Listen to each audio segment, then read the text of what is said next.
Punjabi radio USA ਸੁਣ ਰਹੇ ਸਾਰੇ ਸਰੋਤਿਆਂ ਨੂੰ ਬਲਵਿੰਦਰ ਕੌਰ ਵੱਲੋਂ ਪਿਆਰ ਭਰੀ ਸਤਿ ਸ਼੍ਰੀ ਅਕਾਲ। ਤੇ ਸਰੋਤਿਓ, ਅੱਜ ਖਬਰ ਤੇ ਨਜ਼ਰ ਪ੍ਰੋਗਰਾਮ ਦੇ ਵਿੱਚ ਅੱਜ ਸਾਡੇ ਨਾਲ ਹੋਣਗੇ ਬਲਤੇਜ ਪੰਨੂ। ਉਹਨਾਂ ਦੇ ਨਾਲ ਕਰਾਂਗੇ ਗੱਲਬਾਤ ਕਿ ਪੰਜਾਬ ਭਾਰਤ ਭਰ ਦੇ ਵਿੱਚ ਕੀ ਕੁਝ ਵਾਪਰ ਰਿਹਾ ਆ। ਖਬਰਾਂ ਤੋਂ ਪਹਿਲਾਂ ਧੰਨਵਾਦ ਕਰਨਾ ਚਾਹਾਂਗੇ ਸਾਡੇ ਸਪਾਂਸਰ ਦਾ, ਖਾਲਸਾ ਇੰਸ਼ੋਰੈਂਸ ਏਜੰਸੀ ਵਾਲੇ, ਜਿਨ੍ਹਾਂ ਦਾ ਫੋਨ ਨੰਬਰ 4082722500, ਗੁਰਦੀਪ ਸਿੰਘ ਬਿਰਦੀ ਕਲੋਬਸ ਤੋਂ, ਪ੍ਰੀਤਮ ਸਿੰਘ ਤੇ ਤਲਵਿੰਦਰ ਸਿੰਘ ਗਿੱਲ ਬੇਕਰਸਫੀਲਡ ਤੋਂ, ਸਤਨਾਮ ਸਿੰਘ ਸ਼ੇਰਗਿੱਲ ਤੇ ਪਰਿਵਾਰ ਸਲਮਾ ਤੋਂ, ਜਾਫੀ ਸਿੰਘ ਬੇਕਰਸਫੀਲਡ ਤੋਂ, ਸੁੱਖਾ ਸਿੰਘ ਜੀ ਬਾਈਸੀਲੀਆ ਤੋਂ, Punjabi American senior citizen centre Bakersfield, Navjot Kaur Kaloti ਤੇ ਪਰਿਵਾਰ ਜੁਬਾ ਸਿਟੀ ਤੋਂ ਬਹੁਤ ਬਹੁਤ ਇਹਨਾਂ ਦੇ ਧੰਨਵਾਦੀ। ਇਹਨਾਂ ਨੇ ਪ੍ਰੋਗਰਾਮ ਨੂੰ ਸਪਾਂਸਰ ਕੀਤਾ ਜੀ।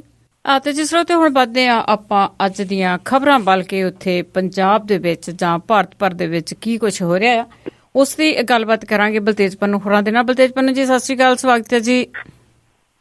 ਸਤਿ ਸ਼੍ਰੀ ਅਕਾਲ ਜੀ, ਧੰਨਵਾਦ ਜੀ, ਬਹੁਤ ਮਿਹਰਬਾਨੀ।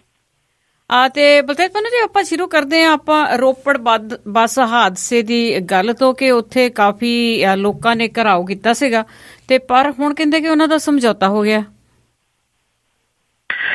ਇਹ ਬਾਦਲ ਪਰਿਵਾਰ ਦੇ ਨਾਲ ਸੰਬੰਧਿਤ ਜਿਹੜੀ ਡੱਬ ਵਾਲੀ ਟਰਾਂਸਪੋਰਟ ਕੰਪਨੀ ਹੈ, ਇਹਦੀ ਬੱਸ ਦੇ ਵੱਲੋਂ ਜਿਹੜਾ ਫੇਟ ਮਾਰ ਕਰਕੇ ਬਹਿਰਾਮਪੁਰ ਜ਼ਿਮੀਂਦਾਰਾ ਵਾਸੀ ਜਿਹੜਾ ਸਵਰਨ ਸਿੰਘ ਜੀ ਦੀ ਡੈਥ ਹੋ ਗਈ ਸੀਗੀ ਜੀ, ਉਹਦੇ ਵਾਸਤੇ ਲੋਕਾਂ ਨੇ ਜਿਹੜਾ ਸੀਗਾ ਜੀ ਸੜਕ ਜਾਮ ਕਰ ਛੱਡੀ। ਇਹ ਰਾਜਨੀਤਿਕ ਰੰਗਤ ਜਿਹੜੀ ਸੀ ਇਹ ਮਸਲਾ ਧਾਰਨ ਕਰ ਗਿਆ।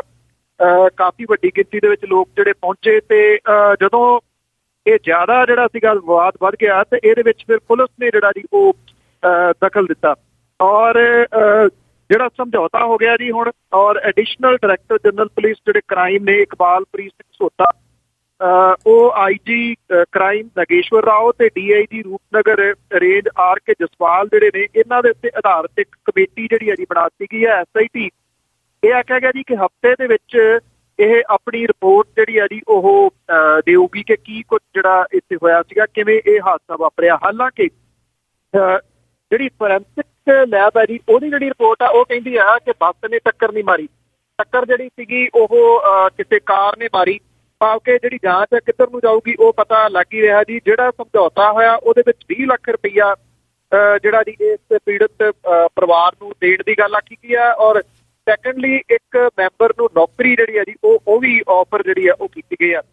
ਪੰਜਾਬ ਦੇ ਵਿੱਚ ਨੌਕਰੀਆਂ ਲੈਣ ਦੇ ਵਾਸਤੇ ਜੀ ਜਾਂ ਤਾਂ ਰੇਪ ਜਿਹੜੇ ਨੇ ਉਹ ਧੀਆਂ ਨਾਲ ਕਰਵਾਉਣੇ ਪੈਂਦੇ ਨੇ ਜਾਂ ਫਿਰ ਜਿਹੜੇ ਸੱਤਾਧਾਰੀ ਨੇ ਉਹਨਾਂ ਦੀ ਬੱਸ ਦੇ ਥੱਲੇ ਕਿਸੇ ਨਾ ਕਿਸੇ ਜੀ ਨੂੰ ਆਉਣਾ ਪੈਂਦਾ ਜੀ। ਕੁਛ ਇਸ ਤਰੀਕੇ ਦਾ ਹੀ ਤਕਰੀਬਨ ਇਹ ਬਣਾ ਲਿਆ ਜੀ ਇਹਨਾਂ। ਪਰ ਜਿਸ ਤਰ੍ਹਾਂ ਤੁਸੀਂ ਕਿਹਾ ਇੱਕ ਕਮੇਟੀ ਬਣੀ ਹੈ ਇਹਨਾਂ ਦੀ ਤੇ ਉਹ ਟੇਕ ਕੇਅਰ ਕਰੂਗੀ ਇਹਨਾਂ ਦੀ ਕਿ ਕੀ ਹੋਇਆ। ਪਹਿਲਾਂ ਵੀ ਜਿਹੜਾ ਉਹ ਇੱਕ ਲੜਕੀ ਮਰ ਗਈ ਸੀਗੀ ਤੇ ਉਦੋਂ ਵੀ ਕਮੇਟੀ ਬਣੀ ਸੀਗੀ ਤੇ ਉਦੋਂ ਦਾ ਕੁਛ ਬਣਿਆ, ਉਸ ਕਮੇਟੀ ਨੇ ਕੁਛ ਦੱਸਿਆ ਨਾ ਜੀ। ਉਹ ਅਜੇ ਤੱਕ ਉਹਦੀ ਕੋਈ ਰਿਪੋਰਟ ਜਿਹੜੀ ਆ ਉਹ ਸਾਹਮਣੇ ਨਹੀਂ ਆਈ। ਉਹ ਤਾਂ ਉਸੇ ਤਰੀਕੇ ਦੇ ਨਾਲ ਜਿਹੜਾ ਠੰਡੇ ਬਸਤੇ ਚ ਪਾਤਾ ਜੀ। ਜਦੋਂ ਜਿਹੜਾ ਪਰਿਵਾਰ ਸੀਗਾ ਉਹਨੂੰ ਇੱਕ ਕਿਸਮ ਦੇ ਨਾਲ ਖਰੀਦ ਲਿਆ, ਉਹਨੂੰ ਜਿਹੜਾ ਜੀ ਚੁੱਪ ਕਰਵਾਤਾ। ਫੇਰ ਜਿਹੜਾ ਉਹ ਕਿਹਨੇ ਬੋਲਣਾ ਸੀਗਾ, ਕਿਸੇ ਨੇ ਵੀ ਨਹੀਂ ਸੀਗਾ ਬੋਲਣਾ ਜੀ। ਹਾਲਾਂਕਿ ਇੱਕ ਮਾਮਲਾ ਜਿਹੜਾ ਸੀਗਾ ਉਹ ਹੋਰ ਵੀ ਜਿਹੜਾ ਭਖਣਾ ਸ਼ੁਰੂ ਹੋ ਗਿਆ ਸੀਗਾ ਮੁੜ ਕੇ, ਪਰ ਜਿਹੜੀ ਇੰਡੋ ਕੈਨੇਡੀਅਨ ਚੱਲਦੀ ਹੈ ਜੀ ਬੱਸ, ਉਹਦੇ ਵੀ ਜਿਹੜਾ ਸੀਗਾ ਜੀ ਇੱਕ ਹੋਟਲ ਤੋਂ ਜਿਹੜਾ ਗਲਤ ਦਿਸ਼ਾ ਦੇ ਵੱਲ ਇਹ ਜਾ ਰਹੀ ਸੀਗੀ ਜੀ ਬੱਸ ਜਿਹੜੀ ਇੱਥੇ ਰਾਜਪੁਰੇ ਤੋਂ। ਔਰ ਇਹਨੇ ਇੱਕ ਐਕਟਿਵਾ ਸਵਾਰ ਜਿਹੜਾ ਵਿਅਕਤੀ ਉਹਨੂੰ ਮਾਰ ਦਿੱਤੀ ਜਿਹੜੀ ਜੀ ਉਹ ਟੱਕਰ। ਔਰ ਲੋਕ ਜਿਹੜੇ ਸੀਗੇ ਜੀ ਉਹ ਇੱਥੇ ਰੌ ਜਿਹੜਾ ਉਹ ਪਾਉਂਦੇ ਰਹੇ, ਪਰ ਬਾਅਦ ਦੇ ਵਿੱਚ ਜਿਹੜਾ ਸੀਗਾ ਉਹ ਇਹ ਵੀ ਮਾਮਲਾ ਜਿਹੜਾ ਜੀ ਇਹ ਨਿਬੇੜ ਦਿੱਤਾ ਗਿਆ। ਇਹ ਤਕਰੀਬਨ ਰੋਜ਼ ਦਾ ਵਰਤਾਰਾ ਹੀ ਹੋ ਗਿਆ ਜੀ। ਕੱਲ ਵੀ ਕੋਈ ਪੁੱਛ ਰਿਹਾ ਸੀਗਾ ਕਿ ਇਹਨਾਂ ਦੀਆਂ ਬੱਸਾਂ 'ਚ ਕਿਉਂ ਵੱਜ ਰਹੇ ਨੇ ਲੋਕ। ਹੁਣ ਜਦੋਂ ਦੂਜੀ ਤੀਜੀ ਬੱਸ ਜਿਹੜੀ ਹੈ ਜੀ ਉਹ ਹੈ ਹੀ ਇਸ ਪਰਿਵਾਰ ਦੀ ਸੜਕਾਂ ਦੇ ਉੱਤੇ ਘੁੰਮਦੀ ਤੇ ਹਾਦਸੇ ਵੀ ਉਸ ਹਿਸਾਬ ਦੇ ਨਾਲ ਉਸੇ ਅਨੁਪਾਤ ਦੇ ਨਾਲ ਵੱਧ ਜਿਹੜੇ ਉਹ ਹੋਣੇ ਨੇ। ਸੋ ਜਿਹੜੀ ਅਗਲਾ ਜਿਹੜਾ ਜੀ ਇਹਦੇ ਵਿੱਚ ਜਿਹੜੀ ਵੇਖਣ ਵਾਲੀ ਗੱਲ ਹੈ, ਜਿਹੜੇ ਪੈਸੇ ਦਿੱਤੇ ਜਾਂਦੇ ਚਾਹੇ ਉਹ ਮੋਗਾ ਕਾਂਡ ਦੇ ਵਿੱਚ ਦਿੱਤੇ ਗਏ ਹੋਣ, ਚਾਹੇ ਰੋਪੜ ਵਾਲੇ ਕਾਂਡ 20 ਲੱਖ ਰੁਪਈਆ ਦਿੱਤਾ ਗਿਆ ਹੋਵੇ, ਇਹ ਸਰਕਾਰੀ ਖਜ਼ਾਨੇ ਚੋਂ। ਨੌਕਰੀ ਜਿਹੜੀ ਹੈ ਜੀ ਉਹ ਸਰਕਾਰੀ ਤੇ ਬੰਦੇ ਜਿਹੜੇ ਜੀ ਉਹ ਮਿੱਧੀਆਂ ਫਿਰਦੀਆਂ ਨੇ ਇਹ ਸੱਤਾਧਾਰੀਆਂ ਦੀਆਂ ਬੱਸਾਂ 'ਚ। ਜੀ ਬਿਲਕੁਲ, ਵਾਕਿਆ ਜਿੱਥੇ ਫਿਰ ਗਿਣਤੀ ਜ਼ਿਆਦਾ ਹੋ ਜਾਏ ਤਾਂ ਫਿਰ ਉਹਨਾਂ ਦੇ ਹੀ ਕ੍ਰਾਈਮ ਵੱਧਦੇ ਆ। ਤੇ ਅੱਗੇ ਆਪਾਂ ਫਿਰ ਬਾਦਲ ਐਂਡ ਔਰਬਿਟ ਕੰਪਨੀ ਦੀ ਗੱਲ ਕਰਦੇ ਹਾਂ ਕਿ ਇਹਨਾਂ ਨੇ ਆਪਣੇ ਜਿਹੜੇ ਇਹਨਾਂ ਦੇ ਡਰਾਈਵਰ ਕੰਡਕਟਰ ਆ ਉਹਨਾਂ ਤੇ ਜਰਾ ਸਖਤੀ ਸ਼ੁਰੂ ਕਰ ਦਿੱਤੀ ਆ। ਇਹ ਐਕਚੁਅਲੀ ਇਹਨਾਂ ਨੇ 200 ਜਿਹੜੇ ਮੁਲਾਜ਼ਮ ਨੇ ਜੀ ਉਹ ਕੱਢ ਦਿੱਤੇ ਨੇ, ਜਿਹੜੇ ਕਿ ਪਹਿਲਾਂ ਐਕਸਟਰਾ ਰਹਿੰਦੇ ਸੀਗੇ ਇਹਨਾਂ ਦੀਆਂ ਬੱਸਾਂ ਦੇ ਨਾਲ। ਕੰਪਨੀ ਕਹਿੰਦੀ ਹੈ ਕਿ ਅਸੀਂ ਡਰੈਸ ਕੋਡ ਜਿਹੜਾ ਜੀ ਉਹ ਵੀ ਇਸ ਵੇਲੇ ਬਣਾ ਦਿੱਤਾ ਜੀ। ਔਰ ਜਿਹੜੇ ਇਹਨੂੰ ਜਿਹੜਾ ਫੋਲੋ ਨਹੀਂ ਕਰਨਗੇ ਉਹਨਾਂ ਦੇ ਖਿਲਾਫ ਜੁਰਮਾਨਾ ਵੀ ਜਿਹੜਾ ਜੀ ਉਹ ਰੱਖਿਆ ਦੱਸਿਆ ਜਾਂਦਾ। ਔਰ ਡਰਾਈਵਰ ਤੇ ਕੰਡਕਟਰ ਜਿਹੜੇ ਨੇ ਜੀ ਉਹਨਾਂ ਦਾ ਡਰੈਸ ਕੋਡ ਲਾਗੂ ਕੀਤਾ ਗਿਆ। ਹੁਣ ਡਰਾਈਵਰ ਤੇ ਕੰਡਕਟਰ ਹੀ ਬੱਸ ਦੇ ਵਿੱਚ ਹੁੰਦੇ ਨੇ, ਜਦੋਂ ਕਿ ਪਹਿਲਾਂ 3-3 4-4 ਜਾਣੇ ਜਿਹੜੇ ਹੋਰ ਹੁੰਦੇ ਸਨ। 300 ਰੁਪਈਆ ਦਿਹਾੜੀ ਦੇ ਉੱਤੇ ਜਿਹੜੇ ਜੀ ਇਹ ਰੱਖੇ ਜਾਂਦੇ ਸਨ। ਅਸਲ ਵਿੱਚ ਜ਼ਿਆਦਾ ਜਿਹੜੀ ਹੈ ਜੀ ਗੁੰਡਾਗਰਦੀ ਇਹੀ ਕਰਦੇ ਸਨ। ਔਰ CCTV ਕੈਮਰੇ ਜਿਹੜੇ ਨੇ ਉਹ ਵੀ ਜੀ ਜਿਹੜੀਆਂ ਮਰਸੀਡੀਜ਼ ਬੱਸਾਂ ਨੇ ਉਹਨਾਂ ਦੇ ਵਿੱਚ ਜਿਹੜੀਆਂ ਬਠਿੰਡਾ ਚੰਡੀਗੜ੍ਹ ਚੱਲਦੀਆਂ ਨੇ ਉਹਨਾਂ ਦੇ ਵਿੱਚ 2-2 ਕੈਮਰੇ ਨੇ, ਇੱਕ ਡਰਾਈਵਰ ਦੇ ਉੱਤੇ ਤੇ ਇੱਕ ਜਿਹੜਾ ਜੀ ਉਹ ਸਵਾਰੀਆਂ ਦੇ ਉੱਤੇ ਜਿਹੜਾ ਕੈਮਰਾ ਉਹ ਲਾਇਆ ਗਿਆ। ਜਿਹੜੇ ਔਰਬਿਟ ਤੇ ਡੱਬ ਵਾਲੀ ਟਰਾਂਸਪੋਰਟ ਵਾਲੇ ਨੇ ਉਹਨਾਂ ਦਾ ਇਹ ਕਹਿਣਾ ਹੈ ਕਿ ਅਸੀਂ ਕੋਸ਼ਿਸ਼ ਜਿਹੜੀ ਹੈ ਜੀ ਕਰ ਰਹੇ ਹਾਂ ਕਿ ਤਕਰਾਰ ਤੇ ਵਿਵਾਦ ਜਿਹੜਾ ਜੀ ਉਹ ਨਾ ਪੈਦਾ ਹੋਵੇ। ਪਰ ਪ੍ਰੋਬਲਮ ਇਹ ਹੈ ਜੀ ਕਿ ਕਿਤੇ ਨਾ ਕਿਤੇ ਹਰ ਰੋਜ਼ ਸੜਕ ਦੇ ਉੱਤੇ ਜਿਹੜਾ ਜੀ ਵਿਵਾਦ ਤਾਂ ਚੱਲੀ ਹੀ ਜਾ ਰਿਹਾ। ਉਹਦਾ ਰੀਜ਼ਨ ਪਹਿਲਾਂ ਸੋਚਿਆ ਕੀਤਾ ਕਿ ਹਰ ਦੂਜੀ ਤੀਜੀ ਬੱਸ ਕਰੋ ਇਹਨਾਂ ਦੀ ਹੈ ਜੀ, ਤੇ ਫਿਰ ਉਹਨੇ ਹਾਦਸਿਆਂ ਦੀ ਗਿਣਤੀ ਵੀ ਵਧਣੀ ਹੈ। ਜੀ ਜੀ ਬਿਲਕੁਲ। ਤੇ ਅੱਗੇ ਜੀ ਗੱਲ ਕਰੀਏ, ਭਾਰਤ ਪਾਕਿਸਤਾਨ ਦੇ ਲੀਡਰ ਆਪਸ ਵਿੱਚ ਇਹਨਾਂ ਦੀ ਮਿਲਣੀ ਹੋਈ ਹੈ ਤੇ ਉਸ ਨਾਲ ਕੜਤਣ ਘੜਨ ਦੇ ਅਸਾਰ ਪਸਾਰਿਆ। ਇਹ ਉਫਾ ਰੂਸ ਦੇ ਵਿੱਚ ਜਿਹੜਾ ਜੀ ਭਾਰਤ ਤੇ ਪਾਕਿਸਤਾਨ ਦੇ ਪ੍ਰਧਾਨ ਮੰਤਰੀਆਂ ਦੇ ਵਿਚਕਾਰ ਜੀ ਤਕਰੀਬਨ ਆਲਮੋਸਟ 1 ਸਾਲ ਦੇ ਵਕਤ ਪਿੱਛੋਂ ਗੱਲਬਾਤ ਜਿਹੜੀ ਹੋਈ ਆ ਦੋਵਾਂ ਮੁਲਕਾਂ ਦੇ ਵਿੱਚ ਚੱਲ ਰਿਹਾ ਜਿਹੜਾ ਤਣਾਅ ਆ ਇਹਨੂੰ ਕੁਝ ਹੱਦ ਤੱਕ ਘਟਾਉਣ ਦੇ ਵੱਲ ਜਿਹੜਾ ਜੀ ਇਹਨੂੰ ਸਮਝਿਆ ਜਾ ਰਿਹਾ। ਦੋਵਾਂ ਮੁਲਕਾਂ ਨੇ ਗੱਲ ਕੀਤੀ ਜਿਹੜੀ ਪ੍ਰਕਿਰਿਆ ਹੈ ਉਹਨੂੰ ਬਹਾਲ ਕਰਨ ਤੇ ਮੁੰਬਈ ਹਮਲਿਆਂ ਦੇ ਨਾਲ ਜੁੜੇ ਮੁਕੱਦਮੇ ਦੀ ਕਾਰਵਾਈ ਤੇਜ਼ ਕਰਨ ਦੇ ਰਾਹ ਲੱਭਣ ਦਾ ਫੈਸਲਾ ਲਿਆ। ਭਾਰਤ ਦੇ ਪ੍ਰਧਾਨ ਮੰਤਰੀ ਨਰਿੰਦਰ ਮੋਦੀ ਤੇ ਪਾਕਿਸਤਾਨ ਦੇ ਪ੍ਰਧਾਨ ਮੰਤਰੀ ਨਵਾਜ਼ ਸ਼ਰੀਫ ਦੇ ਵਿਚਕਾਰ 1 ਘੰਟੇ ਤੱਕ ਇਹ ਗੱਲਬਾਤ ਜਿਹੜੀ ਹੈ ਜੀ ਉਹ ਹੋਈ ਹੈ।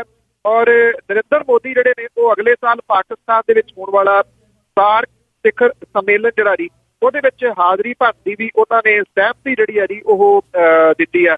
ਜਿਹੜੀ ਸ਼ੰਘਾਈ ਸਹਿਯੋਗ ਜਥੇਬੰਦੀ ਹੈ SCO ਸਿਖਰ ਸੰਮੇਲਨ ਦੇ ਮੌਕੇ ਦੇ ਉੱਤੇ ਦੋਵੇਂ ਆਗੂ ਜਿਹੜੇ ਨੇ ਉਹਨਾਂ ਨੇ ਜਿਹੜਾ ਏਜੰਡਾ ਤੈਅ ਕੀਤਾ ਉਹਦੇ ਵਿੱਚ ਕੌਮੀ ਸੁਰੱਖਿਆ ਸਲਾਹਕਾਰ ਅਜੀਤ ਦੋਵਾਲ ਤੇ ਪਾਕਿਸਤਾਨੀ ਉਹਨਾਂ ਦੇ ਹਮਰੁਤਬਾ ਜਿਹੜੇ ਨੇ ਸਰਤਾਜ ਅਜ਼ੀਜ਼ ਇਹ ਅਗਲੇ ਮਹੀਨੇ ਜਾਂ ਫਿਰ ਸਤੰਬਰ ਦੇ ਵਿੱਚ ਦਿੱਲੀ ਦੇ ਵਿੱਚ ਮੁਲਾਕਾਤ ਜਿਹੜੀ ਉਹ ਕਰਕੇ ਟੈਰੋਰਿਜ਼ਮ ਦੇ ਨਾਲ ਜਿਹੜੇ ਜੁੜੇ ਹੋਏ ਇਸ਼ੂਜ਼ ਨੇ ਉਹਨਾਂ ਦੇ ਉੱਤੇ ਆਪਣਾ ਵਿਚਾਰ ਵਟਾਂਦਰਾ ਕਰਾਂਗੇ। ਅੱਜ ਤੇ ਅੱਗੇ ਚੱਲਦੇ ਆ, ਜਿਸ ਤਰ੍ਹਾਂ ਭਾਜਪਾ ਦੀ ਤੇ ਅਕਾਲੀ ਦਲ ਦੀ ਜਿਹੜੀ ਠੰਡੀ ਜੰਗ ਚੱਲ ਰਹੀ ਆ, ਕਦੀ ਕਦੀ ਇਹ ਆ ਜਾਂਦੀ ਆ ਜੀ ਅੱਗੇ ਬਿਆਨਾਂ ਦੇ ਰੂਪ ਦੇ ਵਿੱਚ ਇੱਕ ਦੂਸਰੇ ਦੇ ਅਗੇਂਸਟ ਬਿਆਨ ਦਿੰਦੇ ਆ। ਇਸੇ ਤਰ੍ਹਾਂ ਇਹਨਾਂ ਦਾ ਇੱਕ ਵਣਜ ਮੰਤਰੀ ਮਦਨ ਮੋਹਨ ਮਿੱਤਲ ਆ, ਉਸਨੇ ਫਿਰ ਅਕਾਲੀ ਦਲ ਤੇ ਦੋਸ਼ ਲਾਏ।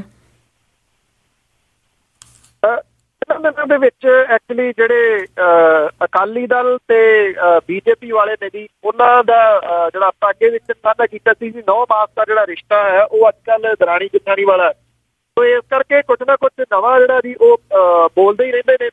ਮਦਨ ਮੋਹਨ ਮਿੱਤਲ ਜਿਹੜੇ ਨੇ ਉਹਨਾਂ ਨੇ ਇਹ ਕਹਿ ਕੇ ਅਕਾਲੀ ਦਲ ਨੂੰ ਜਿਹੜਾ ਜੀ ਉਹ ਤੱਤੇ ਪਾਣੀ ਦੇ ਵਿੱਚ ਪਾਤਾ ਕਿ ਜਿਹੜੇ ਅਕਾਲੀ ਦਲ ਵਾਲੇ ਨੇ ਉਹਨਾਂ ਨੇ ਪੰਜਾਬ ਦੇ ਵਿੱਚ ਜਿਹੜੇ ਬਿਜ਼ਨਸ ਨੇ ਉਹਨਾਂ ਦਾ ਕੋਈ ਧਿਆਨ ਜਿਹੜਾ ਜੀ ਉਹ ਨਹੀਂ ਦਿੱਤਾ। ਔਰ ਉਹਨਾਂ ਨੇ ਕਿਹਾ ਕਿ ਸਨਅਤਕਾਰ ਜਿਹੜੇ ਨੇ ਉਹਨਾਂ ਨੂੰ ਬਿਲਕੁਲ ਅਣਗੌਲਿਆ ਕੀਤਾ ਗਿਆ ਅਕਾਲੀ ਦਲ ਦੇ ਵੱਲੋਂ। ਚੰਡੀਗੜ੍ਹ ਦੇ ਵਿੱਚ ਮੇਕ ਇਨ ਇੰਡੀਆ ਵਰਕਸ਼ਾਪ ਸੀਗੀ ਜਿਹਦੇ ਵਿੱਚ ਉਹਨਾਂ ਨੇ ਇਹ ਗੱਲ ਆਖੀ ਹੈ। ਉਹਨਾਂ ਨੇ ਕਿਹਾ ਕਿ ਅਕਾਲੀ ਦਲ ਸਿਰਫ ਆਪਣੇ ਵੋਟ ਬੈਂਕ ਕਿਸਾਨਾਂ ਵੱਲ ਨੂੰ ਦੇਖਦਾ ਔਰ ਉਹਨਾਂ ਦੇ ਬਾਰੇ ਹੀ ਜਿਹੜਾ ਜੀ ਉਹ ਸੋਚਦਾ। ਔਰ ਮਿੱਤਲ ਦੇ ਵੱਲੋਂ ਜਿਹੜਾ ਸੀਗਾ ਜੀ ਇਹ ਬੋਲੇ ਜਾਣ ਤੋਂ ਬਾਅਦ ਜਿਹੜੇ ਉੱਥੇ ਬਿਜ਼ਨਸਮੈਨ ਸੀਗੇ ਉਹਨਾਂ ਨੇ ਇਹਨਾਂ ਬਿਆਨਾਂ ਦਾ ਜਿਹੜਾ ਜੀ ਉਹ ਸਵਾਗਤ ਕੀਤਾ। ਭਾਰਤੀ ਜਨਤਾ ਪਾਰਟੀ ਦੇ ਆਗੂ ਨੂੰ ਪਤਾ ਹੈ ਕਿ ਭਾਜਪਾ ਦਾ ਵੋਟ ਬੈਂਕ ਜਿਹੜਾ ਜੀ ਇਹੀ ਆ, ਇਸ ਕਰਕੇ ਸ਼ਾਇਦ ਉਹਨਾਂ ਨੇ ਜਾਣਬੁੱਝ ਕੇ ਕਿਹਾ। ਪੰਜਾਬ ਦੇ ਉਪ ਮੁੱਖ ਮੰਤਰੀ ਜਿਹੜਾ ਤੇ ਸ਼੍ਰੋਮਣੀ ਅਕਾਲੀ ਦਲ ਦੇ ਪ੍ਰਧਾਨ ਸੁਖਬੀਰ ਸਿੰਘ ਬਾਦਲ ਦੇ ਉੱਤੇ ਵਰਤਿਆ ਮਿੱਤਲ ਨੇ ਇੱਥੋਂ ਤੱਕ ਕਹਿਤਾ ਕਿ ਉਹ ਲੱਗਦਾ ਹੈ ਕਿ ਉਪ ਮੁੱਖ ਮੰਤਰੀ ਸੁਖਬੀਰ ਸਿੰਘ ਬਾਦਲ ਸਨਅਤਾਂ 'ਚ ਨਵੇਂ ਨਿਵੇਸ਼ ਦੇ ਉੱਤੇ ਧਿਆਨ ਕੇਂਦਰਿਤ ਕਰ ਰਹੇ ਨੇ, ਪਰ ਉਦਯੋਗ ਮੰਤਰੀ ਹੋਣ ਕਰਕੇ ਮੈਨੂੰ ਮੌਜੂਦਾ ਸਨਅਤਾਂ ਦਾ ਧਿਆਨ ਰੱਖਣਾ ਪੈ ਰਿਹਾ ਜਿਹੜੀ ਕਿ ਇਸ ਸਮੇਂ ਸੰਕਟ ਦੇ ਵਿੱਚ ਹੈ। ਉਹਨਾਂ ਨੇ ਕਿਹਾ ਕਿ ਮੰਡੀ ਗੋਬਿੰਦਗੜ੍ਹ ਤੇ ਲੁਧਿਆਣਾ ਦੀਆਂ ਸਨਅਤੀ ਇਕਾਈਆਂ ਬੰਦ ਹੋ ਗਈਆਂ ਨੇ, ਉਹਨਾਂ ਨੂੰ ਕਰਜ਼ੇ ਮੋੜਨ ਦੇ ਵਾਸਤੇ ਦਬਾਅ ਜਿਹੜਾ ਪਾਇਆ ਜਾ ਰਿਹਾ ਹੈ। ਉਹਨਾਂ ਨੇ ਕਿਹਾ ਕਿ 1997 ਦੇ ਵਿੱਚ ਜਿਵੇਂ ਕਿਸਾਨਾਂ ਨੂੰ ਮੁਫਤ ਬਿਜਲੀ ਤੇ ਪਾਣੀ ਦੀ ਸਹੂਲਤ ਦਿੱਤੀ ਗਈ ਸੀ, ਉਵੇਂ ਇਹਨਾਂ ਸਨਅਤਕਾਰਾਂ ਨੂੰ ਵੀ ਇਸ ਵੇਲੇ ਉਹਨਾਂ ਦੀ ਬਾਹ ਫੜਨ ਦੀ ਜਿਹੜਾ ਦੀ ਉਹ ਜ਼ਰੂਰਤ ਹੈ। ਹੁਣ ਇਹਨਾਂ ਸਨਅਤਕਾਰਾਂ ਨੂੰ ਕੌਣ ਦੱਸੇ ਦੀ ਮੂਰਖ ਬਣਾ ਰਹੇ ਨੇ ਰਲ ਕੇ ਅਕਾਲੀ ਦਲ ਵਾਲੇ ਤੇ BJP ਵਾਲੇ ਲੋਕਾਂ ਨੂੰ। ਤੇ ਕਹਿੰਦੇ ਆ ਕਿ ਮਿੱਤਲ ਸਾਹਿਬ ਕਿ ਕਿਸਾਨਾਂ ਦਾ ਹੀ ਸੋਚਿਆ, ਕਿਤੇ ਕਿਸਾਨਾਂ ਦਾ ਸੋਚਿਆ।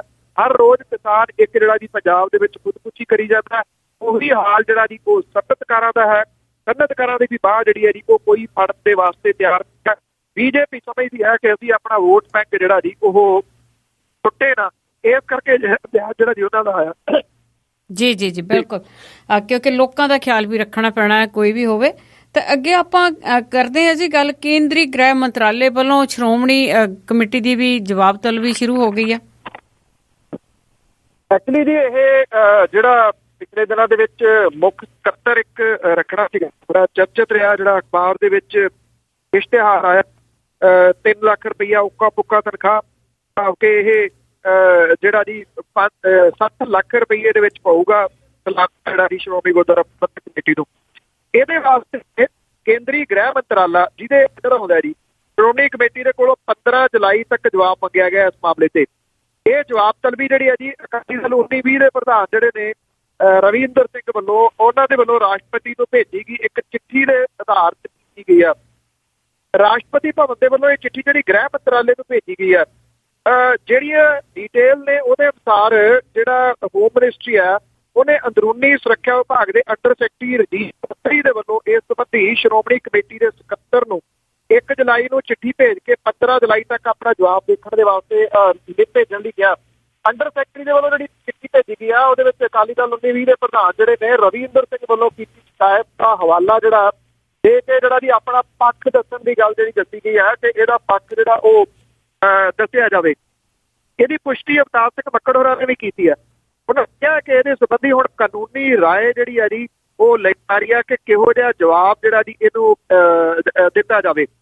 ਜਿਹੜੇ ਇੱਥੇ ਹਰਿਆਣੇ ਦੇ ਵਿੱਚ ਵੱਖਰੀ ਸਿੱਖ ਗੁਰਦੁਆਰਾ ਪ੍ਰਬੰਧਕ ਕਮੇਟੀ ਬਣੀ ਸੀ, ਅਕਾਲੀ ਦਲ ਵਾਲੇ ਜਿਹੜੇ ਜੀ ਉਹ ਭਾਲਦੇ ਨੇ ਉੱਥੋਂ ਮਦਦ ਸੈਂਟਰ ਦੀ ਸਰਕਾਰ ਤੋਂ ਕਿ ਉਹਨਾਂ ਦੀ ਬਾਹ ਫੜੂਗੀ। ਉਹ ਇੱਥੇ ਜਿਹੜੀ ਸ਼੍ਰੋਮਣੀ ਗੁਰਦੁਆਰਾ ਪ੍ਰਬੰਧਕ ਕਮੇਟੀ ਦੇ ਉੱਤੇ ਜੋ ਕੁਝ ਕਰੀ ਜਾਂਦੇ ਨੇ ਉਹ ਇਸ ਮਾਮਲੇ ਦੇ ਉੱਤੇ ਹੀ ਜਵਾਬ ਤਲਬੀ ਜਿਹੜੀ ਹੈ ਜੀ ਹੁਣ ਕਰਨ ਲੱਗੇ ਨੇ ਅਕਾਲੀ ਦਲ ਦੀ ਤੇ ਸ਼੍ਰੋਮਣੀ ਗੁਰਦੁਆਰਾ ਪ੍ਰਬੰਧਕ ਕਮੇਟੀ। ਬਿਲਕੁਲ ਜੀ, ਇਹਨਾਂ ਨੇ ਉਹਨਾਂ ਨੂੰ ਉਸ ਟਾਈਮ ਤੇ ਰਾਹ ਦਿਖਾਇਆ ਸੀ। ਰਾਜਨਾਥ ਦੇ ਕੋਲ ਜਾ ਕੇ ਬਾਦਲ ਪਰਿਵਾਰ ਉਹਨਾਂ ਦੀਆਂ ਮਿੰਨਤਾਂ ਕਰਦਾ ਸੀ ਕਿ ਸਾਡੇ ਗੁਰਦੁਆਰਿਆਂ ਦੇ ਕੰਮ ਵਿੱਚ ਦਖਲ ਦਿਓ, ਨਵੀਆਂ ਕਮੇਟੀਆਂ ਬਣਨ ਤੋਂ ਰੋਕੋ। ਤੇ ਹੁਣ ਆਪਣੇ ਤੇ ਹੀ ਆਣ ਪਈ ਆ। ਤੇ ਅੱਗੇ ਆਪਾਂ ਗੱਲ ਕਰੀਏ ਜੀ, ਜਿਸ ਤਰ੍ਹਾਂ ਪਹਿਲਾਂ ਵੀ ਕੀਤੀ ਸੀਗੀ ਕਿ ਜਿਹੜੇ ਮੰਤਰੀ ਆ ਪੰਜਾਬ ਦੇ, ਇਹਨਾਂ ਨੇ ਧੂਆਂ ਕੱਢਿਆ ਪਿਆ ਖਜ਼ਾਨੇ ਦਾ। ਇਹਨਾਂ ਦੀਆਂ ਗੱਡੀਆਂ ਨੇ ਇਹ ਤੇਲ ਬਹੁਤ ਖਾਂਦੀਆਂ ਆ। ਤੇ ਸਪੈਸ਼ਲੀ ਟਰਾਂਸਪੋਰਟ ਮੰਤਰੀ ਜਿਹੜੇ ਕਹਾੜ ਆ, ਉਹਨਾਂ ਦੀ ਗੱਡੀ ਆ ਕਹਿੰਦੇ ਉਹ ਨਾਨ ਸਟਾਪ ਹੀ ਚੱਲੀ ਜਾਂਦੀ ਆ। ਬਿਲਕੁਲ ਜੀ, ਜੇ ਮੈਂ ਤੁਹਾਨੂੰ ਐਵਰੇਜ ਦੱਸਾਂ ਤਾਂ ਜੇ ਪਟਿਆਲੇ ਤੋਂ ਤੁਸੀਂ ਚੱਲਦੇ ਹੋ ਤਾਂ ਤਕਰੀਬਨ 250 ਕਿਲੋਮੀਟਰ ਅੰਮ੍ਰਿਤਸਰ ਹੈ। ਅੰਮ੍ਰਿਤਸਰ ਪਹੁੰਚ ਕੇ ਤੁਸੀਂ ਕੰਮਕਾਰ ਕਰਕੇ ਆਪਣੇ 2-2.5 ਘੰਟਿਆਂ 'ਚ ਮਸੀਂ ਹੈ ਕਿ ਤੁਸੀਂ ਸ਼ਾਮ ਤੱਕ ਜਿਹੜਾ ਜੀ ਉਹ ਪਟਿਆਲੇ ਪਹੁੰਚੋਗੇ। 250 ਤੇ 250 500 ਕਿਲੋਮੀਟਰ ਹੋ ਗਿਆ ਜੀ, ਭਾਵ ਕਿ ਪੂਰਾ ਦਿਨ ਤੁਹਾਡਾ ਠੱਪ ਗਿਆ। ਪਰ ਜਿਹੜੇ ਪੰਜਾਬ ਦੇ ਟਰਾਂਸਪੋਰਟ ਮੰਤਰੀ ਨੇ ਅਜੀਤ ਸਿੰਘ ਕੁਹਾੜ ਹੋਰੀ, ਪਤਾ ਨਹੀਂ ਉਹਨਾਂ ਦੀ ਜਿਹੜੀ ਕੈਮਰੀ ਗੱਡੀ ਆ ਉਹ ਨਾਨ ਸਟਾਪ ਕਿਵੇਂ ਚੱਲਦੀ ਆ। 850 ਕਿਲੋਮੀਟਰ ਰੋਜ਼ ਦਾ ਉਹ ਸਫ਼ਰ ਜਿਹੜਾ ਜੀ ਤੈਅ ਕਰਦੀ ਆ। ਪਰ ਮੰਤਰੀ ਦੀ ਗੱਡੀ ਰੋਜ਼ ਜਿਹੜਾ ਤੇਲ ਖਰਚਾ ਉਹ 7000 ਰੁਪਈਏ ਜਿਹੜਾ ਹੋ ਰਿਹਾ। 4 ਸਾਲਾਂ ਤੋਂ ਇਸ ਮੰਤਰੀ ਦੀ ਗੱਡੀ ਰੋਜ਼ਾਨਾ 850 ਕਿਲੋਮੀਟਰ ਪੈਂਡਾ ਤੈਅ ਕਰਦੀ ਆ। ਤੇਲ ਖਰਚੇ ਨਾਲ ਕਸ਼ਮੀਰ ਤੋਂ ਕੰਨਿਆ ਕੁਮਾਰੀ ਤੱਕ ਆਉਣ ਜਾਣ ਦੇ 223 ਗੇੜੇ ਲਾਏ ਜਾ ਸਕਦੇ ਨੇ ਜੀ। ਸਟੇਟ ਟਰਾਂਸਪੋਰਟ ਕਮਿਸ਼ਨ ਤੋਂ ਜਿਹੜੀ ਰਾਈਟ ਟੂ ਇਨਫੋਰਮੇਸ਼ਨ ਐਕਟ ਦੇ ਤਹਿਤ ਜਿਹੜੀ ਜਾਣਕਾਰੀ ਆ ਉਹਦੇ ਅਨੁਸਾਰ 1 ਅਪ੍ਰੈਲ 2011 ਤੋਂ 31 ਮਈ 2015 ਤੱਕ ਪੰਜਾਬ ਦੇ ਕੈਬਨਿਟ ਮੰਤਰੀ ਦੀ ਸਰਕਾਰੀ ਗੱਡੀ ਦਾ ਤੇਲ ਜਿਹੜਾ ਜੀ ਜਿਹੜੇ ਪ੍ਰਾਈਵੇਟ ਨਾਲ ਚੱਲਦੇ ਨੇ ਉਹ ਛੱਡ ਕੇ ਤਕਰੀਬਨ 10.25 ਕਰੋੜ ਰੁਪਈਏ ਆ ਜੀ। ਔਰ ਇਹਦੇ ਵਿੱਚੋਂ ਟਰਾਂਸਪੋਰਟ ਮੰਤਰੀ ਦੀ ਗੱਡੀ ਦਾ ਸਭ ਤੋਂ ਜ਼ਿਆਦਾ 1 ਕਰੋੜ 4 ਲੱਖ ਰੁਪਈਆ ਤੇਲ ਹੀ ਤੇਲ ਲੱਗਿਆ ਜੀ। ਮੰਤਰੀਆਂ ਦੀਆਂ ਕਾਰਾਂ ਦਾ ਤੇਲ ਖਰਚਾ ਰੋਜ਼ 68,763 ਰੁਪਈਏ ਜਿਹੜਾ ਉਹ ਆ ਰਿਹਾ। ਟਰਾਂਸਪੋਰਟ ਮੰਤਰੀ ਦੀ ਗੱਡੀ ਜਿਹੜੀ ਹੈ ਜੀ ਉਹ ਰੋਜ਼ ਦਾ 7000 ਤੋਂ ਉੱਪਰ ਦਾ ਤੇਲ ਪੀ ਜਾਂਦੀ ਹੈ। ਔਰ ਰੋਜ਼ ਇਹ ਗੱਡੀ ਜਿਹੜੀ ਹੈ ਜੀ 776 ਕਿਲੋਮੀਟਰ ਚੱਲਦੀ ਹੈ। ਇਹਦੇ ਤੋਂ ਤੁਸੀਂ ਉਹ ਕਹਿ ਸਕਦੇ ਹੋ ਕਿ 4 ਵਜੇ ਉੱਠ ਕੇ ਮੰਤਰੀ ਨੂੰ ਗੱਡੀ 'ਚ ਬਹਿ ਕੇ ਕਦੀ ਇੱਧਰ ਨੂੰ ਕਦੀ ਇੱਧਰ ਨੂੰ ਤੇ ਰਾਤ ਦੇ 9:30-10 ਵਜੇ ਤੱਕ ਸੜਕਾਂ ਹੀ ਤੁਰੇ ਫਿਰਦੇ ਨੇ। ਸੜਕਾਂ ਤੇ ਤਾਂ ਹੀ 850 ਕਿਲੋਮੀਟਰ ਜਿਹੜਾ ਜੀ ਉਹ ਕੱਢਿਆ ਜਾ ਸਕਦਾ ਹੈ। ਦੂਜਾ ਨੰਬਰ ਜਿਹੜੇ ਸਿਹਤ ਮੰਤਰੀ ਸੁਰਜੀਤ ਕੁਮਾਰ ਜਿਆਣੀ ਨੇ, ਜਿਨ੍ਹਾਂ ਦਾ ਕਰੀਬ 4 ਵਰ੍ਹਿਆਂ ਦਾ ਤੇਲ ਖਰਚ 96 ਲੱਖ ਰੁਪਈਆ ਔਰ ਪਰ ਦਿਨ ਦਾ ਉਹ ਤੇਲ ਦਾ ਖਰਚ ਜਿਹੜਾ ਜੀ ਉਹਨਾਂ ਦਾ 6700 ਰੁਪਈਏ ਦੇ ਕਰੀਬ ਬਣਦਾ। ਤੀਜਾ ਨੰਬਰ ਭਾਜਪਾ ਆਗੂ ਚੂਨੀ ਲਾਲ ਭਗਤ ਦਾ ਜੀ, ਜਿਨ੍ਹਾਂ ਦਾ ਤੇਲ ਖਰਚਾ ਪਿਛਲੇ ਇਹਨਾਂ ਵਰ੍ਹਿਆਂ ਦੇ ਦੌਰਾਨ ਤਕਰੀਬਨ 78 ਲੱਖ ਰੁਪਈਏ ਦੇ ਕਰੀਬ ਆ ਜੀ। ਜਿਹੜੇ ਪੰਜਾਬ ਦੇ ਵਜ਼ੀਰ ਨੇ ਸੁਰਜੀਤ ਸਿੰਘ ਰੱਖੜਾ, ਸੁਰਜੀਤ ਕੁਮਾਰ ਜਿਆਣੀ, ਸਿਕੰਦਰ ਸਿੰਘ ਮਲੂਕਾ, ਜਨਮੇਜਾ ਸਿੰਘ ਸੇਖੋਂ, ਗੁਲਜ਼ਾਰ ਸਿੰਘ ਰਣੀਕੇ ਪ੍ਰਾਈਵੇਟ ਕਾਰਾਂ ਵਰਤ ਰਹੇ ਨੇ, ਜਿਨ੍ਹਾਂ ਦੇ ਬਦਲੇ ਸਰਕਾਰ ਉਹਨਾਂ ਨੂੰ ਪਰ ਕਿਲੋਮੀਟਰ 18 ਰੁਪਏ ਤੇਲ ਦਾ ਖਰਚਾ ਜਿਹੜਾ ਉਹ ਦੇ ਰਹੀ ਆ। ਬਾਕੀ ਵਜ਼ੀਰਾਂ ਦੇ ਕੋਲੇ ਕੈਮਰੀ ਗੱਡੀਆਂ ਨੇ। ਕੈਮਰੀ ਕਾਰਾਂ ਦੇ ਵਿੱਚ 1 ਲੀਟਰ ਦੇ ਵਿੱਚ 8 ਤੋਂ 9 ਕਿਲੋਮੀਟਰ ਦੀ ਦੂਰੀ ਜਿਹੜੀ ਆ ਜੀ ਉਹ ਤੈਅ ਕੀਤੀ ਜਾਂਦੀ ਹੈ। ਖਜ਼ਾਨਾ ਮੰਤਰੀ, ਹਾਲੀ ਖਜ਼ਾਨਾ ਮੰਤਰੀ ਜੀ ਪਰਮਿੰਦਰ ਸਿੰਘ ਢੀਂਡਸਾ ਦੀ ਗੱਡੀ ਦਾ ਤੇਲ ਖਰਚ ਜਿਹੜਾ ਜੀ ਉਹ ਤਕਰੀਬਨ 71 ਲੱਖ, ਕੈਰੋ ਦੀ ਗੱਡੀ ਦਾ ਤੇਲ ਜਿਹੜਾ ਜੀ ਤਕਰੀਬਨ 60 ਲੱਖ ਰੁਪਈਆ, ਮਦਨ ਮੋਹਨ ਮਿੱਤਲ ਦੀ ਗੱਡੀ ਦਾ ਖਰਚ 58 ਲੱਖ ਰੁਪਈਆ ਤੇ ਮਜੀਠੀਆ ਦੀ ਗੱਡੀ ਦਾ ਖਰਚ ਜਿਹੜਾ ਜੀ ਉਹ 73 ਲੱਖ ਰੁਪਈਏ ਦੇ ਕਰੀਬ ਉਹ ਖਪਤ ਹੋ ਰਹੀ ਹੈ ਜੀ। ਅੱਜ ਹੀ ਲੱਗਦਾ ਤਾਂ ਇਸ ਤਰ੍ਹਾਂ ਜਾਂ ਤਾਂ ਇਹਨਾਂ ਨੇ ਕੋਰੀਅਰ ਦੀ ਜੌਬ ਸ਼ੁਰੂ ਕਰ ਦਿੱਤੀ ਹੈ ਤੇ ਜਾਂ ਫਿਰ ਕਹਿੰਦੇ ਪੰਜਾਬ ਸਰਕਾਰ ਕਹਿੰਦੀ ਕਿ ਨਸ਼ਾ ਮੁੱਕ ਗਿਆ, ਸ਼ਾਇਦ ਇਹ ਗਲੀਆਂ ਦੇ ਵਿੱਚ ਹੀ ਘੁੰਮਦੇ ਰਹਿੰਦੇ ਆ ਦਿਨ ਰਾਤ ਤਾਂ ਕਿ ਨਸ਼ਾ ਬੰਦ ਕੀਤਾ ਜਾ ਸਕੇ। ਤੇ ਅੱਗੇ ਗੱਲ ਕਰਦੇ ਹਾਂ ਜੀ ਹੋਂਦ ਚਿੱਲੜ ਦੀ। ਹਰਿਆਣਾ ਦੀ ਸਰਕਾਰ ਨੇ ਪੀੜਤ ਪਰਿਵਾਰਾਂ ਨੂੰ ਰਾਹਤ ਦੇਣ ਦਾ ਫੈਸਲਾ ਕੀਤਾ। ਜੀ ਐਕਚੁਅਲੀ ਹਰਿਆਣਾ ਦੀ ਸਰਕਾਰ ਨੇ ਜਿਹੜਾ ਹੋਂਦ ਚਿੱਲੜ ਹੈ ਜੀ ਇਹਦੇ ਬਾਰੇ ਜਿਹੜਾ ਇੱਕ ਮੈਂਬਰੀ ਕਮਿਸ਼ਨ ਦੀਆਂ ਸਿਫਾਰਸ਼ਾਂ ਦੇ ਆਧਾਰ ਦੇ ਉੱਤੇ ਪਿੰਡ ਦੇ ਜਿਹੜੇ ਪੀੜਤ ਪਰਿਵਾਰ ਸੀ ਉਹਨਾਂ ਨੂੰ ਸਹਾਇਤਾ ਰਕਮ ਜਾਰੀ ਕੀਤੀ ਹੈ। 1984 ਦੇ ਸਿੱਖ ਕਤਲੇਆਮ ਦੇ ਵੇਲੇ ਹੋਂਦ ਚਿੱਲੜ ਪਿੰਡ ਦੇ 32 ਵਿਅਕਤੀ ਮਾਰੇ ਗਏ ਸਨ। ਸਰਕਾਰ ਦੇ ਵੱਲੋਂ ਜਿਹੜੇ ਮਾਰੇ ਗਏ ਸੀਗੇ ਜੀ ਉਹਨਾਂ ਦੇ ਵਾਰਸਾਂ ਨੂੰ 5-5 ਲੱਖ ਰੁਪਏ ਦੀ ਰਕਮ ਤੇ ਬਕਾਇਆ ਰਕਮ ਦਾ ਪ੍ਰਬੰਧ ਜਿਹੜਾ ਜੀ ਉਹ ਸੋਧੇ ਹੋਏ ਬਜਟ ਦੇ ਵਿੱਚ ਕਰਨ ਤੋਂ ਬਾਅਦ ਇਹ ਰਕਮ ਜਿਹੜੀ ਹੈ ਜੀ ਉਹ ਦਿੱਤੀ ਜਾਊਗੀ। 3 ਮਹੀਨੇ ਪਹਿਲਾਂ ਇਹ ਰਿਪੋਰਟ ਹਰਿਆਣੇ ਦੀ ਸਰਕਾਰ ਨੂੰ ਦੇ ਦਿੱਤੀ ਸੀ। ਇਹਦੇ ਵਿੱਚ ਮ੍ਰਿਤਕਾਂ ਦੇ ਵਾਰਸਾਂ ਨੂੰ ਜਿਹੜਾ ਸੀਗਾ ਜੀ 20 ਲੱਖ ਰੁਪਈਆ ਦੇਣ ਦੀ ਜਿਹੜੀ ਉਹ ਸਿਫਾਰਿਸ਼ ਕੀਤੀ ਗਈ ਸੀਗੀ ਜੀ। ਔਰ ਜਿਹੜਾ ਸੀਗਾ ਮੁਆਵਜ਼ਾ ਮਿਲਣ ਦੇ ਵਿੱਚ ਹੋ ਰਹੀ ਜਿਹੜੀ ਡੇਅਰੀ ਦੇ ਖਿਲਾਫ ਜਿਹੜੇ ਪੀੜਤ ਪਰਿਵਾਰ ਸੀ ਉਹਨਾਂ ਨੇ ਸੂਬੇ ਸਰਕਾਰ ਨੂੰ ਚੇਤਾਵਨੀ ਦਿੱਤੀ ਸੀਗੀ ਕਿ ਜੇ 1 ਮਹੀਨੇ ਦੇ ਵਿੱਚ ਮੁਆਵਜ਼ਾ ਨਾ ਦਿੱਤਾ ਤਾਂ ਮੁੱਖ ਮੰਤਰੀ ਦੀ ਕੋਠੀ ਦੇ ਸਾਹਮਣੇ ਜਿਹੜਾ ਜੀ ਆਤਮ ਹੱਤਿਆ ਕਰ ਲੈਣਗੇ। ਔਰ ਹੁਣ ਮੁੱਖ ਮੰਤਰੀ ਨੇ ਐਲਾਨ ਜਿਹੜਾ ਕੀਤਾ ਜੀ ਕਿ ਪੀੜਤ ਪਰਿਵਾਰਾਂ ਨੂੰ 2 ਕਿਸ਼ਤਾਂ ਦੇ ਵਿੱਚ ਇਹ ਮੁਆਵਜ਼ਾ ਜਿਹੜਾ ਜੀ ਉਹ ਦਿੱਤਾ ਜਾਊਗਾ, ਕਿੱਥੇ 84 ਤੇ ਕਿੱਥੇ 15। ਅੱਜ ਵੀ ਜਿਹੜੇ ਮੁਆਵਜ਼ੇ ਦੇ ਵਾਸਤੇ ਹੀ ਇਹ ਤੁਹਾਨੂੰ ਜਿਹੜਾ ਜੀ ਬਾਰ-ਬਾਰ ਧਰਨੇ ਤੇ ਆਤਮ ਹੱਤਿਆ ਵਰਗੀਆਂ ਧਮਕੀਆਂ ਜਿਹੜੀਆਂ ਉਹ ਦੇਣੀਆਂ ਪੈ ਰਹੀਆਂ ਜੀ। ਆਤਾ ਜੀ ਜਿਸ ਤਰ੍ਹਾਂ ਸਰਕਾਰ ਸਰਗਰਮ ਆ ਇਲੈਕਸ਼ਨ ਲਈ, ਇਸੇ ਤਰ੍ਹਾਂ ਕਹਿੰਦੇ ਮੌਨਸੂਨ ਵੀ ਸਰਗਰਮ ਆ ਪੰਜਾਬ 'ਚ। ਮੌਨਸੂਨ ਬਿਲਕੁਲ ਸਰਗਰਮ ਹੈ ਜੀ। ਇਸ ਵੇਲੇ ਪੰਜਾਬ, ਹਰਿਆਣਾ, ਚੰਡੀਗੜ੍ਹ, ਹਿਮਾਚਲ ਦੇ ਵਿੱਚ ਪਿਛਲੇ 24 ਘੰਟਿਆਂ ਦੇ ਦੌਰਾਨ ਜਿਹੜਾ ਜੀ ਉਹ ਜਿਹੜਾ ਮੋਹਰੇ ਧਾਰਨੀ ਹੈ ਉਹ ਪਿਆ। ਔਰ ਕਈ ਵਰ੍ਹਿਆਂ ਤੋਂ ਬਾਅਦ ਜਿਹੜਾ ਜੀ ਇਹ ਮੀਂਹ ਪਿਆ, ਜਿਹਨੂੰ ਆਪਣੇ ਬਜ਼ੁਰਗ ਜਿਹੜੇ ਬੁਲਬੁਲਿਆਂ ਵਾਲਾ ਮੀਂਹ ਵੀ ਕਹਿੰਦੇ ਹੁੰਦੇ ਨੇ। ਘੰਟਿਆਂ ਤੱਕ ਇਹ ਮੀਂਹ ਲੁਧਿਆਣਾ, ਅੰਮ੍ਰਿਤਸਰ, ਪਟਿਆਲਾ, ਜਿਹੜਾ ਮੋਹਾਲੀ, ਗੁਰਦਾਸਪੁਰ, ਜਲੰਧਰ ਸਾਰੇ ਜਗ੍ਹਾ ਦੇ ਉੱਤੇ ਜਿਹੜਾ ਜੀ ਮੀਂਹ ਪਿਆ। ਇਹਦੇ ਨਾਲ ਇੱਕ ਬਹੁਤ ਵੱਡੀ ਰਾਹਤ ਜਿਹੜੀ ਹੈ ਜੀ ਉਹ ਮੌਸਮ ਤੋਂ, ਗਰਮ ਮੌਸਮ ਤੋਂ ਮਿਲੀ ਆ। ਜਿਹੜੇ ਕਿਸਾਨ ਨੇ ਉਹਨਾਂ ਦੇ ਚਿਹਰਿਆਂ ਦੇ ਉੱਤੇ ਜਿਹੜੀ ਹੈ ਜੀ ਉਹ ਖੁਸ਼ੀ ਪਰਤੀ ਹੈ, ਕਿਉਂਕਿ ਝੋਨਾ ਇਸ ਵੇਲੇ ਲੱਗ ਚੁੱਕਾ ਹੈ ਜਾਂ ਬਾਸਮਤੀ ਵਗੈਰਾ ਜਿਹੜੀ ਹੈ ਜੀ ਉਹ ਲੱਗ ਰਹੀ ਹੈ। ਬਿਜਲੀ ਦੀ ਜਿਹੜੀ ਖਪਤ ਹੈ ਜੀ ਉਹਦੇ ਵਿੱਚ ਵੀ ਕਮੀ ਆਈ ਹੈ। ਅਲ ਨੀਨੋ ਜਿਹੜਾ ਜੀ ਉਹ ਕਮਜ਼ੋਰ ਹੋ ਗਿਆ, ਜਿਹਦੇ ਕਰਕੇ ਮੌਸਮ ਵਿਭਾਗ ਜਿਹੜਾ ਕਹਿੰਦਾ ਜੀ ਕਿ ਇਸ ਵਾਰੀ ਮੀਂਹ ਦਾ ਜ਼ੋਰ ਜਿਹੜਾ ਜੀ ਉਹ ਰਹੂਗਾ। ਔਰ ਅਗਲੇ ਕੁਝ ਦਿਨਾਂ ਦੇ ਦੌਰਾਨ ਦਿੱਲੀ, ਪੰਜਾਬ, ਹਰਿਆਣਾ, ਰਾਜਸਥਾਨ ਦੇ ਵਿੱਚ ਵੀ ਜਿਹੜਾ ਜੀ ਮੀਂਹ ਪੈ ਸਕਦਾ ਹੈ। ਜਿਹੜਾ ਕਿ ਮੌਸਮ ਵਿਭਾਗ ਦੇ ਦੱਸਣ ਦੇ ਅਨੁਸਾਰ ਕੁਝ ਥਾਵਾਂ ਦੇ ਉੱਤੇ ਆਫਤ ਬਣ ਕੇ ਵੀ ਇਹ ਮੀਂਹ ਆ ਸਕਦਾ ਹੈ ਜੀ, ਜਿੰਨਾ ਆਉਣ ਵਾਲੇ ਦਿਨਾਂ ਦੇ ਦੌਰਾਨ ਜੇ ਮੌਸਮ ਵਿਭਾਗ ਦੀ ਮੰਨੀਏ। ਜਿਹੜਾ ਪਹਿਲਾਂ ਕਹਿੰਦਾ ਸੀਗਾ ਇਸ ਵਾਰੀ ਮੌਨਸੂਨ ਜਿਹੜੀ ਹੈ ਜੀ ਉਹ ਕਮਜ਼ੋਰ ਹੈ, ਤੇ ਹੁਣ ਉਹਨੂੰ ਸ਼ਾਇਦ ਉਹ ਬਜ਼ੁਰਗਾਂ ਦੀ ਗੱਲ ਜਿਹੜੀ ਜੀ ਉਹ ਜ਼ਿਆਦਾ ਸਹੀ ਹੋਗੀ, ਜਿਹੜੀ ਆਪਾਂ ਇੱਕ ਸਟੱਡੀ ਕੀਤੀ। ਬਜ਼ੁਰਗ ਕਹਿੰਦੇ ਸੀ ਮੌਨਸੂਨ ਸਖਤ ਹੋਊਗੀ, ਇਸ ਵਾਰੀ ਜਿਹੜੀ ਇਹਦੀ ਜ਼ਿਆਦਾ ਪਊਗੀ। ਬਿਲਕੁਲ ਜੀ, ਸਿਆਣਿਆਂ ਦੇ ਆ ਜਿਹੜੇ ਉਹਨੇ ਐਕਸਪੈਰੀਮੈਂਟ ਕੀਤੇ ਹੁੰਦੇ ਆ, ਉਹਨਾਂ ਨੂੰ ਪਤਾ ਹੁੰਦਾ ਆ, ਉਹ ਅੰਦਾਜ਼ੇ ਵੀ ਉਹਨਾਂ ਦੇ ਬਹੁਤ ਠੀਕ ਹੁੰਦੇ ਸੀ। ਅੱਗੇ ਅਖੀਰ ਦੇ ਵਿੱਚ ਗੱਲ ਕਰਦੇ ਜੀ ਪੰਜਾਬ ਦੀ, ਇਹਦੀ ਕਹਿੰਦੇ ਪੰਜਾਬ ਦੀ ਆਬਾਦੀ ਘਟ ਰਹੀ ਆ। ਅੱਜ ਜਿਹੜਾ ਹੈਗਾ ਜੀ ਵਿਸ਼ਵ ਆਬਾਦੀ ਦਿਵਸ ਹੈ। ਇਹ ਮੁਲਕ ਦੀ ਆਬਾਦੀ ਤਾਂ ਤੁਹਾਨੂੰ ਪਤਾ ਹੀ ਹੈ ਜੀ ਕਿੱਧਰ ਨੂੰ ਜਾ ਰਹੀ ਹੈ, ਪਤਾ ਹੀ ਨਹੀਂ ਲੱਗਦਾ ਜੀ ਕਿ ਕਿਹੜੇ ਤਰੀਕੇ ਦੇ ਨਾਲ ਇਹ ਵਧੀ ਜਾਂਦੀ ਆ ਤੌੜੀ ਵੇਲ ਵਾਂਗੂ। ਪੰਜਾਬ ਦੀ ਗੱਲ ਕੀਤੀ ਜਾਵੇ ਤਾਂ ਇਹ ਸੂਬਾ ਨਵੀਂ ਚਿੰਤਾ ਦੇ ਵਿੱਚ ਘਿਰ ਗਿਆ ਜੀ। ਜਿਹੜੇ ਅਗਲੇ ਸਾਲਾਂ ਦੇ ਦੌਰਾਨ ਪੰਜਾਬ ਦੀ ਆਬਾਦੀ ਘਾਟੇ ਵੱਲ ਵੱਧਦੀ ਜਿਹੜੀ ਦਿਖਾਈ ਦੇ ਰਹੀ ਹੈ ਜੀ, ਇਹਦਾ ਵੱਡਾ ਕਾਰਨ ਜਿਹੜਾ ਜੀ ਜਿਹੜਾ ਆਪਣਾ ਆਲਾ ਦੁਆਲਾ ਪੋਲਿਊਟਡ ਹੋਣਾ, ਨਸ਼ੇ ਦੀ ਅਲਾਮਤ ਤੇ ਜਿਹੜਾ ਬਾਂਝਪਨ ਔਰਤਾਂ ਦੇ ਵਿੱਚ ਬੜੀ ਵੱਡੀ ਗਿਣਤੀ ਜਾ ਰਿਹਾ, ਉਹ ਇਹਦਾ ਰੀਜ਼ਨ ਜਿਹੜਾ ਜੀ ਮੰਨਿਆ ਜਾ ਰਿਹਾ। ਆਬਾਦੀ ਨੂੰ ਬਰਾਬਰੀ ਦੇ ਪੱਧਰ ਦੇ ਉੱਤੇ ਰੱਖਣ ਦੇ ਵਾਸਤੇ ਆਪਣੇ ਜੀਵਨ ਸਮੇਂ ਦੌਰਾਨ ਇੱਕ ਔਰਤ ਦੇ ਵਿੱਚ ਬੱਚੇ ਨੂੰ ਜਨਮ ਦੇਣ ਦੀ ਔਸਤ ਜਿਹੜੀ ਹੈ ਜੀ ਉਹ ਤਕਰੀਬਨ 2.1% ਜਿਹੜੀ ਹੈ ਜੀ ਉਹ ਹੋਣੀ ਚਾਹੀਦੀ ਹੈ, ਜਦੋਂ ਕਿ ਜਿਹੜੀ ਪੰਜਾਬ ਦੇ ਵਿੱਚ ਹੈ ਜੀ ਇਹ 1.9% ਰਹਿ ਗਈ ਹੈ। ਔਰ Baba Farid university of health science ਦੇ ਸਾਬਕਾ ਰਜਿਸਟਰਾਰ ਜਿਹੜੇ ਨੇ ਜੀ, ਉਹਨਾਂ ਨੇ ਇਹ ਗੱਲ ਕਹੀ ਹੈ ਕਿ ਪੰਜਾਬ, ਹਿਮਾਚਲ ਤੇ ਜੰਮੂ ਕਸ਼ਮੀਰ ਦੇਸ਼ ਦੇ ਉਹਨਾਂ 10 ਸੂਬਿਆਂ ਦੇ ਵਿੱਚ ਸ਼ਾਮਲ ਨੇ ਜਿਨ੍ਹਾਂ ਦੇ ਵਿੱਚ ਆਬਾਦੀ ਘਟਣ ਦਾ ਰੁਝਾਨ ਹੈ, ਪਰ ਪੰਜਾਬ ਜਿਹੜਾ ਜੀ ਇਹ ਸਭ ਤੋਂ ਹੇਠਲੇ ਪੱਧਰ ਵੱਲ ਨੂੰ ਜਿਹੜਾ ਜੀ ਜਾ ਰਿਹਾ ਆਬਾਦੀ ਘਟਣ ਵਾਲੇ ਪਾਸੇ ਨੂੰ। ਪੰਜਾਬ ਦੀ 1980 ਦੇ ਵਿੱਚ 1000 ਆਬਾਦੀ ਪਿੱਛੇ ਜਨਮ ਦਰ ਜਿਹੜੀ ਉਹ 29.90% ਸੀ, ਜਿਹੜੀ 13 ਦੇ ਵਿੱਚ ਘਟ ਕੇ 15.70% ਦੀ ਰਹਿ ਗਈ ਆ।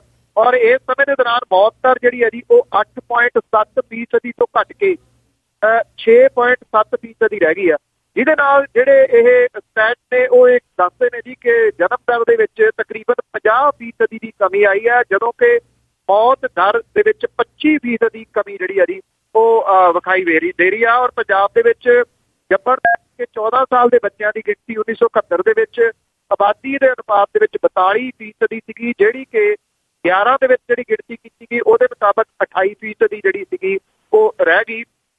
ਜਿਹੜੇ ਬਾਰੇ ਐਕਸਪਰਟ ਨੇ ਉਹ ਕਹਿੰਦੇ ਨੇ ਕਿ ਪੰਜਾਬ ਨੂੰ ਇਸ ਸਮੱਸਿਆ ਦੇ ਉੱਤੇ ਸੋਚਣਾ ਪਊਗਾ, ਕਿਉਂਕਿ ਪੰਜਾਬ ਆਬਾਦੀ ਵਾਲੇ ਮਸਲੇ ਦੇ ਉੱਤੇ ਬੜੀ ਗੰਭੀਰ ਸਥਿਤੀ ਵੱਲ ਨੂੰ ਜਿਹੜਾ ਜੀ ਉਹ ਵੱਧ ਰਿਹਾ ਜੀ। ਬਹੁਤ ਬਹੁਤ ਧੰਨਵਾਦ ਬਲਤੇਜ ਪੰਨੂ ਜੀ, ਤੁਸੀਂ ਸਾਡੇ ਨਾਲ ਜੁੜੇ ਤੇ ਸਾਨੂੰ ਦੱਸਿਆ ਕਿ ਖਬਰਾਂ ਦੇ ਪਿੱਛੇ ਕੀ ਸੱਚ ਲੁਕਿਆ ਹੁੰਦਾ। ਧੰਨਵਾਦ ਜੀ, ਬਹੁਤ ਮਿਹਰਬਾਨੀ ਜੀ, ਸਤਿ ਸ਼੍ਰੀ ਅਕਾਲ ਜੀ। ਸਰੋਤੇ ਸਨ ਬਲਤੇਜ ਪੰਨੂ ਜਿਨ੍ਹਾਂ ਨੇ ਸਾਡੇ ਨਾਲ ਖਬਰਾਂ ਸਾਂਝੀਆਂ ਕੀਤੀਆਂ ਜੋ ਉੱਥੇ ਮੀਡੀਆ ਦੇ ਵਿੱਚ ਆਉਂਦਾ ਆ ਤੇ ਉਹਦੇ ਤੇ ਆਪਾਂ ਚਰਚਾ ਕਰਦੇ ਹਾਂ। ਹੁਣ ਬਲਵਿੰਦਰ ਕੌਰ ਵੱਲੋਂ ਵੀ ਸਾਰਿਆਂ ਨੂੰ ਹੀ ਪਿਆਰ ਭਰੀ ਸਤਿ ਸ੍ਰੀ ਅਕਾਲ। ਅਗਲੇ ਬੁਲਟਨ ਦੇ ਵਿੱਚ ਫਿਰ ਮਿਲਾਂਗੇ।